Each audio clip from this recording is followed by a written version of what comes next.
Previously on the Smurfs of the Law, a sunny afternoon turned tense as gardening disputes and noisy wheelbarrows stirred conflict in Smurf Village. With Papa Smurf's wisdom, the Smurfs created a code of conduct to restore harmony. But will their new rules be enough to keep the peace? Let's find out in Chapter 2. Later, a Smurf notices a sign forbidding Smurfs from stepping on the grass and realizes that rules like these don't last long before they're ignored. He crawls carefully on underneath the sign, avoiding use legs stepping on the grass as a way to follow the rule while still being mischievous. The Smurf rests against a tree, feeling quite pleased with himself for obeying the rule in his own clever way. Brainy Smurf approaches and scolds him for being lazy and not respecting the sign, but the Smurf protests that he didn't step on the grass since he used his hands and knees. Brainy Smurf insists that rules must be followed exactly, emphasizing that the law, even if awkward, is still the law. The Smurf defiantly declares he rejects those rules while chuckling, showing he has no intention of obeying them anymore. At front of Papa Smurf's house, Brainy Smurf complains that Smurfs don't respect the code they wrote democratically. Papa Smurf decides they must be punished in a way that truly affects them. He then suggests a kinder plan to give them a bag of hazelnuts monthly to keep them happy. Papa Smurf explains that anyone who breaks the rules will have to give up a number of hazelnuts according to a chart, which will serve as their punishment.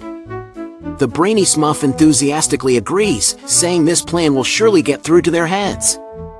Papa Smurf then announces that he will appoint the Brainy Smurf as the official law enforcer, responsible for writing tickets and collecting fines from those who break the rules.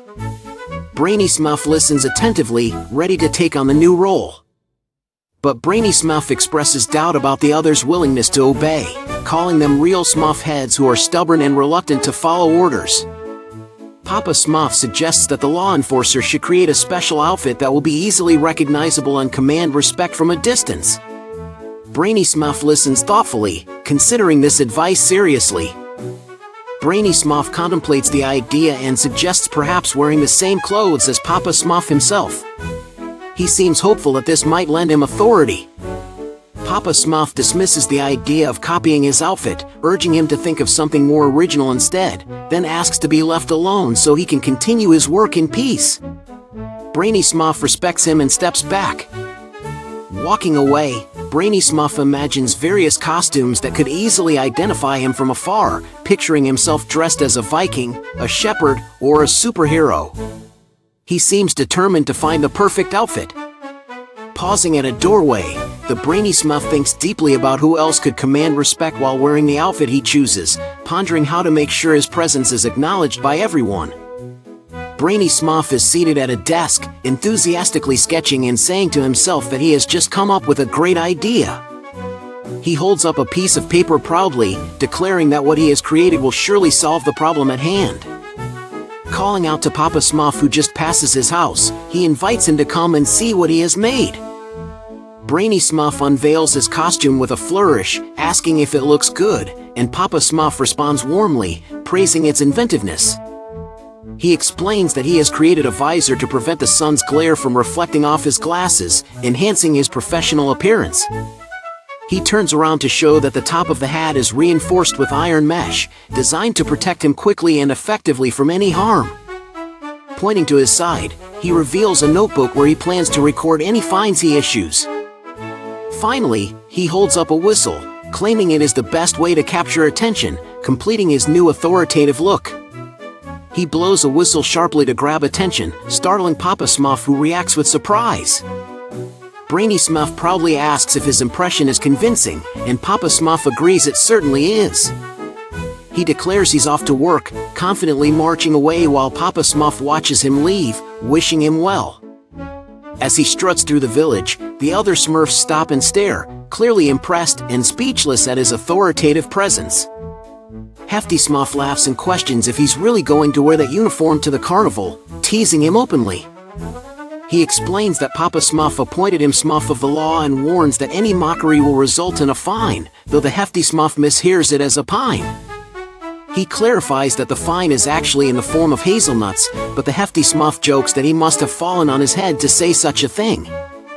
Offended by the insult, the new Smurf of the law threatens to fine the Brainy Smurf 3 hazelnuts, while the Brainy Smurf retorts that he should receive 3 uppercuts instead. Brainy Smurf sternly warns the Hefty Smurf that he will be fined 5 hazelnuts for his misbehavior, holding a notepad and pointing an accusing finger. Hefty Smurf quickly retorts with punch on Brainy face. Unfazed, Brainy say that he will report this incident to Papa Smurf. Brainy starts to walk away to find Papa Smurf. Papa Smurf, alerted by the commotion, asks where the troublemaker is, ready to teach him a lesson, while Hefty Smurf watches nervously, noting Papa Smurf's anger. Confronted by Papa Smurf and the Law Smurf, the Hefty Smurf hesitantly admits he will no longer act out against the Law Smurf, peeking from behind a wall. Papa Smurf reassures him with a gentle smile, promising that no Smurf will misbehave like that anymore. Papa Smurf then appoints the Hefty Smurf as deputy to Brainy Smurf, tasking him with protection duties, while the newly assigned Smurf looks surprised and hesitant. Curious, Brainy Smurf asks Papa Smurf if that makes him a chief, to which Papa Smurf agrees warmly, affirming the new chain of command. Brainy starts to walk away. Smurf invites Hefty Smurf to follow him for a uniform fitting, while Hefty laments that he should not have gotten up so early, rubbing his tired eyes. After a while, from inside Brainy house, a surprised Smurf's voice can be heard expressing astonishment, exclaiming how smurfingly surprised he is by what he sees. Inside the house, Hefty Smurf stands proudly in front of a mirror, admiring how well his new uniform fits him and boasting about how it complements his athletic figure, asking Brainy Smurf for confirmation.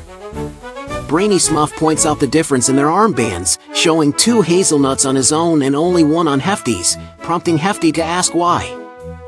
Brainy explains that his rank is higher than Hefty's, so he should be called chief, asserting his position firmly. Brainy invites Hefty to team up, saying he will be the eyes and brain of the law while Hefty will be the muscles, and Hefty agrees, addressing Brainy as chief. Other Smurfs watch the duo walk by, commenting on how well they complement each other, one calling them the Brute and the Smurfiant with a laugh. The 2 Law Smurfs notice something odd as they pass by a shed, both looking puzzled and sharing a questioning expression. Inside the shed, a Smurf is sweeping cheerfully, and when questioned about what he is doing, he replies that he's sweeping the shed. Brainy Smurf confronts the cleaning Smurf, accusing him of smurfing dirt all over the place instead of cleaning. The cleaning Smurf defends himself, insisting that the shed is still quite dirty. Brainy Smurf cites the law about littering on public roads and announces a fine of 3 hazelnuts, warning that the cleaning Smurf must pay up in a week. The cleaning Smurf angrily trying to find an excuse. While Brainy writes down a fine, Hefty Smurf demands to hear the cleaning Smurf's explanation, but the latter quickly agrees to pay the fine without further protest. 2 police Smurfs walk together proudly, one commenting that the cleaning Smurf is the only one who smurfs his mess that way. Suddenly, a splash of water appears as the 2 police Smurfs jump back in surprise from a sudden splash on the pathway near a mushroom house. They look startled as water splashes around their feet. Smurfette stands nearby holding a bucket, and Brainy Smurf questions her about smurfing dirty water in the pathway. Smurfette nervously replies that it's just a little bucket of water. Brainy Smurf warns Smurfette that she could also be fined for her actions, causing her to look somewhat worried. Smurfette teases Brainy Smurf, saying he could find her only if he were a meanie, and compliments how well his uniform suits him. Brainy Smurf blushes, taken aback by her playful charm.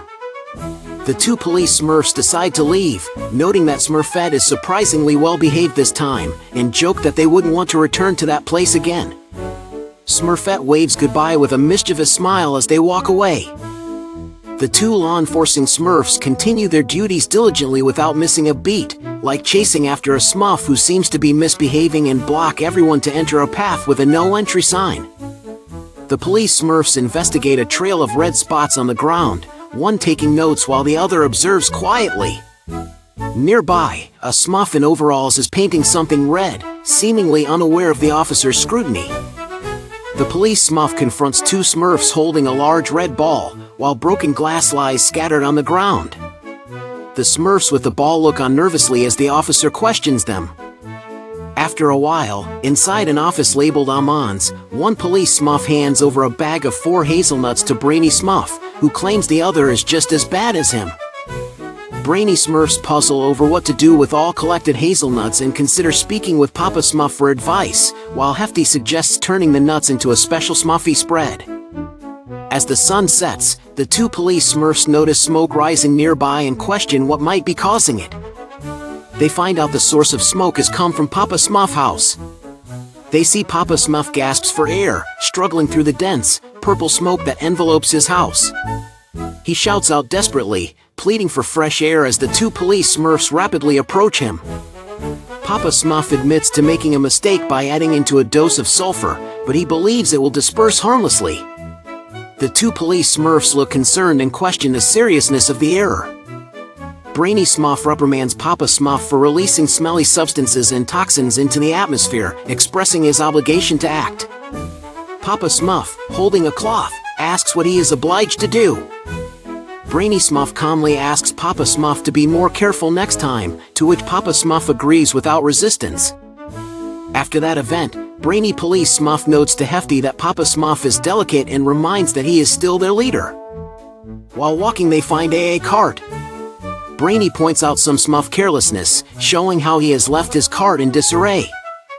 The cart is cluttered with various items, some spilling over. Brainy Smurf wonders if the firefighters were to come by this area, the cart will block the firefighter go through the passage. Brainy Smurf holds a ticket and slips the ticket to the cart. It will cost the cart owner 4 hazelnuts as a penalty. The two police Smurfs walk through the village discussing how it has long suffered from negligence, but Brainy insists that things will change for the better. Meanwhile, while Papa Smurf clutches a small bag tightly, a loud siren blares nearby, signaling distress in the village. 4 Smurfs march determinedly through the village, complaining about how hazelnuts dominate every thought and how their hard work goes unrecognized while others enjoy the harvest. Papa Smurf peeks out from a doorway, noting the villagers' bad mood but hopeful that the upcoming summer fair will lift their spirits and bring joy back to the community. Papa Smurf addresses a group of young Smurfs, asking if they believe this year's fair will be successful, looking to encourage their enthusiasm and participation. The young Smurfs eagerly respond, assuring Papa Smurf that they have prepared many fun attractions and will provide games and entertainment every day during the fair. 2 police Smurfs approach Papa Smurf with a suggestion to organize a series of lectures on the Smurf Code and its proper application to educate the village. Papa Smurf considers the idea but remarks that the police Smurf's duties will likely consume all his time, to which the officer agrees, acknowledging the challenge. Papa Smurf calls the 2 police Smurfs aside, signaling that he needs to discuss something important with them in private as they follow him attentively. That's a wrap for Chapter 2 of the Smurfs of the Law. If you're enjoying the journey, don't forget to like, comment your thoughts, and subscribe so you won't miss Chapter 3, coming soon.